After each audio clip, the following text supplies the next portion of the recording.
Élèves de première S, bonjour. Voici votre deuxième leçon sur les lentilles minces, consacrée plus particulièrement à la relation de conjugaison. Après avoir défini distance focale, vergence et grandissement, nous verrons comment utiliser les relations de conjugaison et de grandissement. Regardez cette lentille plan convexe de grande taille. J'y ajoute l'élément mathématique axe principal orienté selon le sens de parcours de la lumière. Ce rayon incident parallèle à l'axe principal rencontre la lentille au point I sur le dioptre R vert. La lumière va donc subir une réfraction, programme de secondes. J'ai besoin de tracer la normale au dioptre en I, que voici.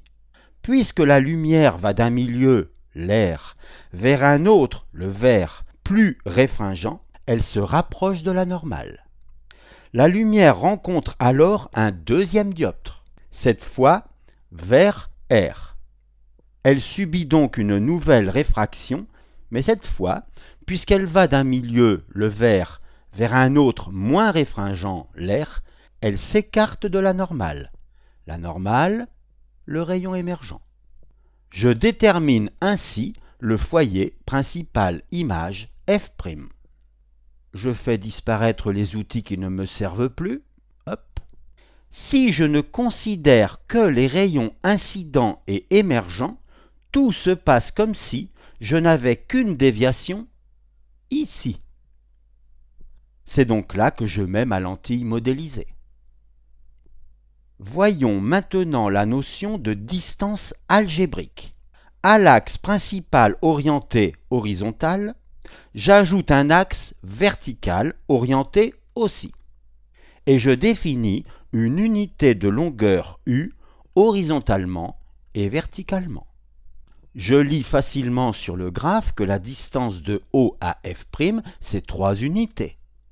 De même, la distance de O à F, c'est 3 unités aussi. Et je continue, la distance de O à A, 5 unités. La distance A'B', 1,3 unités. Je m'intéresse maintenant à la distance algébrique OF' bar, qui est égale à 3 unités, parce que lorsque je vais de O à F', je me déplace dans le sens positif. OF bar vaut moins 3 unités, parce que la distance de O à F, c'est 3 unités, mais lorsque je vais de O à F, je me déplace dans le sens négatif. De même, OA, c'est égal à moins 5 unités. AA', 11,6 unités. Ça marche aussi verticalement. A'B' vaut moins 1,3 unités, parce que lorsque je vais de A' à B', je me déplace verticalement dans le sens négatif. Abordons maintenant la notion de distance focale. On appelle distance focale F' de la lentille la distance algébrique OF' bar. Il s'agit donc de cette distance-là, orientée.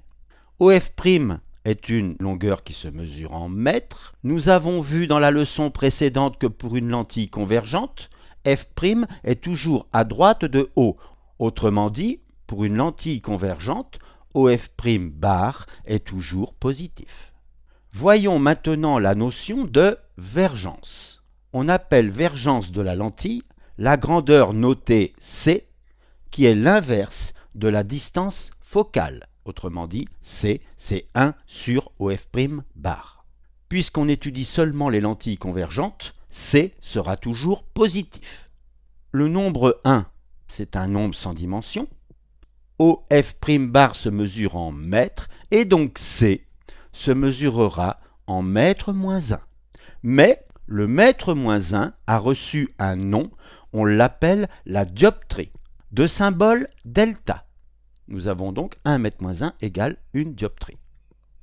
Voici 3 lentilles, L1, L2, L3. On observe que la distance focale O1 F'1 de la lentille 1 est inférieure à la distance focale de la lentille 2, elle-même inférieure à la distance focale de la lentille 3. Si on prend les inverses des deux membres d'une inéquation, on change le sens de l'inégalité. Donc, nous obtenons la vergence de la lentille 1 est plus grande que la vergence de la lentille 2, elle-même plus grande que la vergence de la lentille 3. Regardez la lentille 1. Le rayon incident parallèle à l'axe principal émerge en passant par f'1. Même chose pour cet autre rayon similaire. Et même chose pour l'infinité de rayons incidents parallèles à l'axe principal, et je procède de même avec la lentille 2 et avec la lentille 3. Et j'observe que la lumière converge d'autant plus vite derrière la lentille que la vergence est grande. Enfin, plus une lentille est convergente, plus sa vergence est grande et plus elle est bombée. Voilà.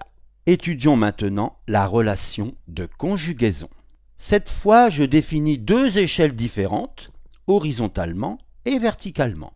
Voici la relation de conjugaison que l'on peut établir par exemple expérimentalement en séance de travaux pratiques. Voyons comment on peut l'utiliser. Voici un objet AB. Construisons d'abord graphiquement son image A'B' comme nous avons appris à le faire dans la précédente leçon. Rayon incident issu de B parallèle à l'axe principal émerge en passant par le foyer principal, image F'. Rayon incident issu de B qui passe par O n'est pas dévié, j'obtiens déjà l'image A'B' qui est à l'envers. Je peux ajouter un troisième rayon pour contrôler que tout est cohérent. C'est le rayon incident issu de B passant par le foyer principal objet qui émerge parallèlement à l'axe principal. Je lis sur mon graphe que OA' bar, c'est 33,5 cm. Voyons maintenant comment nous pouvons utiliser la relation de conjugaison pour retrouver la valeur de OA' bar, cette fois par le calcul. Ajoutons 1 sur OA bar aux deux membres de cette équation. Je recopie. Mettons les deux fractions au même dénominateur pour pouvoir les ajouter. Voilà, j'obtiens ceci. Et comme nous voulons établir l'expression de OA' bar, il suffit d'inverser les deux membres de l'équation. On trouve donc OA' bar égale OA bar fois OF' bar divisé par OA bar plus OF' bar. Faisons l'application numérique et nous appellerons le résultat OA' bar indice calque parce que calculé. OA bar, c'est une donnée du problème et je sais qu'il est donc à moins 50 cm. OF', c'est aussi une donnée du problème, 20 cm, et je divise donc par moins 50 plus 20. Et je trouve 33,3 cm, ce qui est cohérent avec le 33,5 que j'ai trouvé graphiquement. Maintenant, on a peut-être un peu exagéré la précision qu'on avait sur la distance focale et sur la position de l'objet parce que vous avez peut-être remarqué en séance de travaux pratiques que ce n'est pas du tout évident de mesurer au millimètre près les positions des lentilles par exemple, même si le banc est gradué en millimètres. Abordons maintenant la notion de grandissement. Par définition, le grandissement, c'est la taille algébrique de l'image divisée par la taille algébrique de l'objet, autrement dit A'B' bar divisé par AB bar.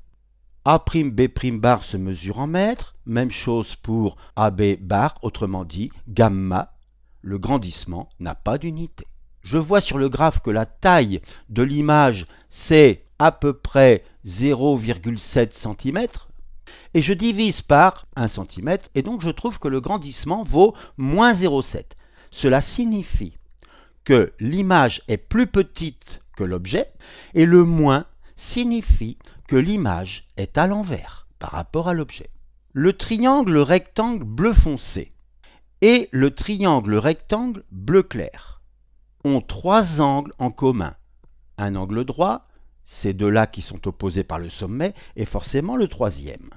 On dit que ce sont des triangles semblables, ce qui me permet de dire que le grandissement A'B' bar sur AB, qui correspond donc à la petite hauteur divisée par la grande hauteur, c'est égal à la petite base OA' bar sur la grande base OA bar.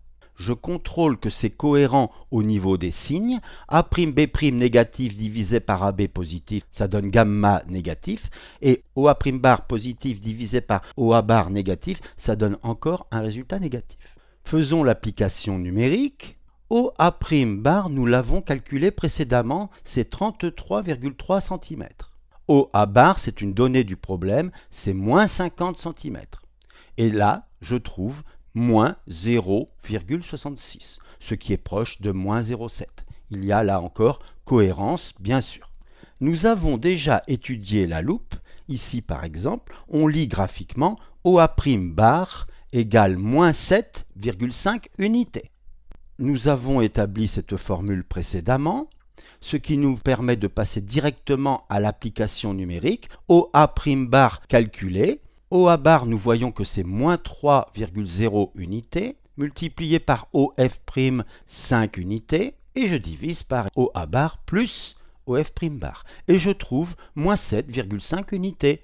Je retrouve ce que j'ai trouvé graphiquement. Le grandissement, A'B' bar sur AB bar, graphiquement, je lis taille de l'image 2,5 unités verticalement, et taille de l'objet 1, puisque je prends toujours un objet de taille 1. Ça fait donc 2,5. Que vais-je trouver par le calcul? Je viens de déterminer par le calcul OA' bar qui vaut moins 7,5 et OA bar est une donnée du problème, moins 3. Je trouve un grandissement de 2,5, la même chose que graphiquement. Où se trouve l'image d'un objet situé dans le plan focal objet, c'est-à-dire le plan passant par F, et dont l'axe principal en constitue la normale. Si nous faisons la construction, nous obtenons une image à l'infini. Par le calcul, nous écrivons que OA bar c'est OF bar puisque A est confondu avec F, et que donc OA bar vaut moins OF' bar. Nous prenons la relation de conjugaison, nous remplaçons OA par moins OF' bar et nous obtenons ceci. Comme nous avons moins 1 sur moins, ça devient plus.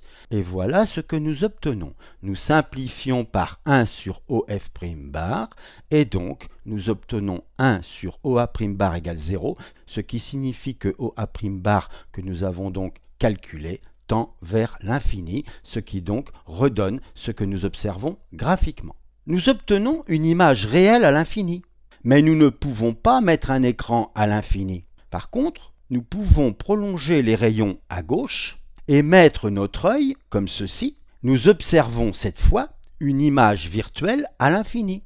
Ce cas, en fait, est très spécial, car si l'objet AB passe de la position 1 mm à gauche du plan focal à la position 1 mm à droite du plan focal, on bascule entre une image réelle à l'infini à droite et une image virtuelle à l'infini à gauche. D'où viennent les rayons lumineux quand l'image A'B' se forme dans le plan focal image?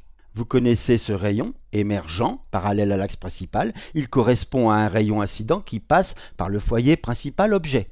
Le rayon incident qui passe par le centre optique n'est pas dévié, nous avons notre réponse, l'objet est à l'infini. On peut dire aussi que les rayons qui proviennent de l'infini convergent dans le plan focal image. La leçon est terminée. La prochaine fois, nous verrons comment on peut établir expérimentalement la relation de conjugaison des lentilles minces. À bientôt!